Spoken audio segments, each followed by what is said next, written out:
ನಮಸ್ಕಾರ. ನನ್ನ ಹೆಸರು ವೀಣಾ ಅಂತ. ನನ್ನನ್ನು ನಾನು ಲಿಂಗತ್ವ ಅಲ್ಪಸಂಖ್ಯಾತ ಅಂತ ಗುರುತಿಸ್ಕೊಳ್ತೀನಿ. ನಾನು ಇವತ್ತು ಈ ಒಂದು ಧರಣಿ, ಈ ಒಂದು ಪ್ರೊಟೆಸ್ಟ್ ಯಾಕೆ ಮಾಡ್ತಾ ಇದ್ದೀವಿ ಅಂದರೆ 23ನೇ ತಾರೀಕು ಇವತ್ತು ಪಾರ್ಲಿಮೆಂಟಲ್ಲಿ ವೀರೇಂದ್ರ ಕುಮಾರ್ ಒಬ್ಬರು MP ಅವರು ನಮ್ಮ ಟ್ರಾನ್ಸ್ಜೆಂಡರ್ ಬಗ್ಗೆ ಒಂದು ಮಸೂದೆನ ಟೇಬಲ್ ಮಾಡಿದ್ದಾರೆ.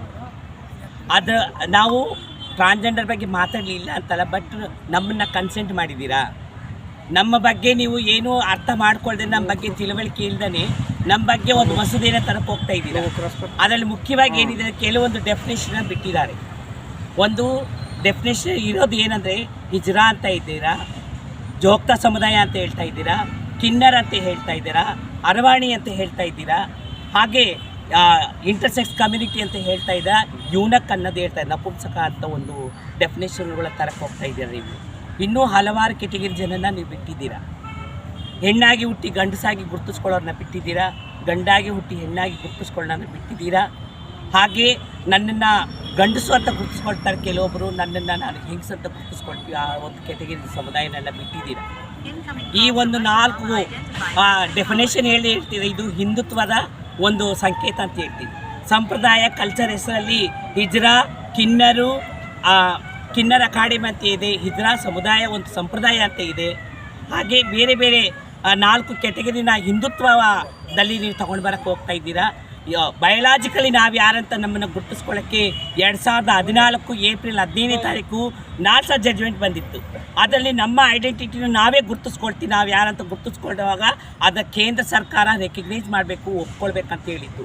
ಆ ಒಂದು ನಾಲ್ಸಾ ಜಡ್ಜ್ಮೆಂಟ್ನ ತಿರಸ್ಕಾರ ಮಾಡಿ ಈ ಕೇಂದ್ರ ಸರ್ಕಾರ BJP ಕೋಮುವಾದಿ ಸರ್ಕಾರ, ಇದು ಭ್ರಷ್ಟ ಸರ್ಕಾರ ಅಂತ ಹೇಳ್ತೀನಿ. ಈ ಸರ್ಕಾರ ನಮ್ಮ ಟ್ರಾನ್ಸ್ ಬಗ್ಗೆ ಒಂದು ಬಿಲ್ ತರಕ್ಕೆ ಹೋಗ್ತಾ ಇದ್ದಾರೆ. ಇದು ಸರಿಯಲ್ಲ. ಅದು ಮತ್ತು ಇನ್ನೊಂದು ಏನು ಹೇಳ್ತಾ ಇದ್ದೀವಿ, ನಮ್ಮ ದೇಹನ ನಾವು ಮೆಡಿಕಲ್ ಆಫೀಸರ್ ಮುಂದೆ ಹೋಗಿ ಪರೀಕ್ಷೆ ಮಾಡಬೇಕಂತೆ, ಬಾಡಿ ಸ್ಕ್ರೀನ್ ಮಾಡಬೇಕಂತ. ನಾವು ಯಾರಂತ ಮೆಡಿಕಲ್ ಆಫೀಸರು ಸರ್ಟಿಫಿಕೇಟ್ ಕೊಡಬೇಕಂತೆ. ಆ ಸರ್ಟಿಫಿಕೇಟ್ನ ನಾವು ಜಡ್ಜ್ ಮುಂದೆ ಹೋಗಿ ನಿಂತ್ಕೊಂಡು ನಾವು ಟ್ರಾನ್ಸ್ಜೆಂಡರ್ ಅಂತ ಗುರುತಿಸ್ಕೊಳ್ಬೇಕಂತೆ.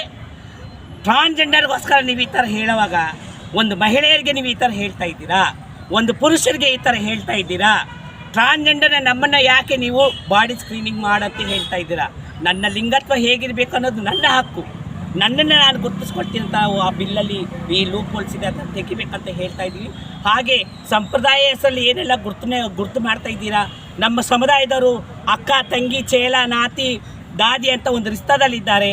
ಅವರು ಪ್ರೀತಿ ವಿಶ್ವಾಸಕ್ಕೆ ಜೊತೆಲಿರ್ತಾರೆ. ಹಾಗೆ ಎಲ್ಲರೂ ತನ್ನ ಮಾನಸಿಕ, ತನ್ನ ಭಾವನೆಗೆ ತಕ್ಕಂತೆ ದೇಹನ ಬದಲಾವಣೆ ಮಾಡ್ಕೊಳ್ತಾರೆ. ಅದರಲ್ಲಿ ನಮ್ಮ ಹಿಜ್ರಾ ಸಮುದಾಯದಲ್ಲಿ ಒಂದಿಷ್ಟು ಅವಕಾಶ ಇದೆ.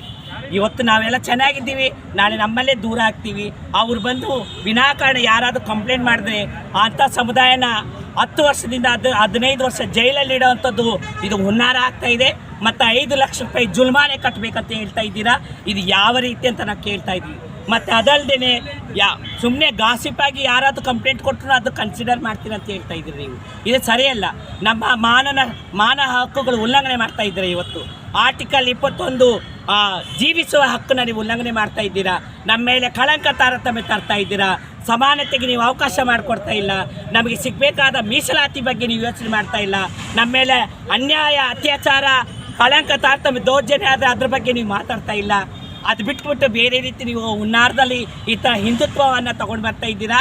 ವೀರೇಂದ್ರ ಕುಮಾರ್ ಅವರೇ, ನಿಮಗೆ ಧಿಕ್ಕಾರ ಹೇಳ್ತೀವಿ. ಮೋದಿ ಸರ್ಕಾರಕ್ಕೆ ಧಿಕ್ಕಾರ ಹೇಳ್ತೀವಿ. ಮೋದಿ, तुम्हें मन की बात नहीं करने का काम की बात करो, हमारा बात सुनो ಅಂತ ನಾವು ಹೇಳ್ತಾ ಇದ್ದೀವಿ. ಅವ್ರು ಕೊಟ್ಟಿರ್ತಕ್ಕಂಥ ಬಿಲ್ಲು ಮಸೂದೆನ ನಾವು ಅರ್ಧ ಹಾಕಿದ್ದೀವಿ. ನೀವು ವಾಪಸ್ ತಗೊಂಡೋಗ್ಬೇಕಂತ ಹೇಳ್ತಾ ಇದ್ದೀವಿ. ಇವತ್ತು ರಾಜ್ಯಾದ್ಯಂತ, ಜಿಲ್ಲಾದ್ಯಂತ ಎಲ್ಲ ರಾಜ್ಯಗಳಲ್ಲಿ ಏಕಕಾಲಕ್ಕೆ ಒಂದೇ ಸಲ ಎಲ್ಲ ಕಡೆ ನಾವು ಪ್ರೊಟೆಸ್ಟ್ ಮಾಡ್ತಾ ಇದ್ದೀವಿ. ನಮ್ಮ ಧ್ವನಿ ಪಾರ್ಲಿಮೆಂಟ್ ಕೇಳಿಸ್ಬೇಕು. ಆ ಪಾರ್ಲಿಮೆಂಟಲ್ಲಿ ಇರ್ತಕ್ಕಂಥ ಬಿಲ್ಲು ವಾಪಸ್ ಹೋಗಲೇಬೇಕಂತ ಹೇಳ್ತಾ ಇದ್ದೀವಿ.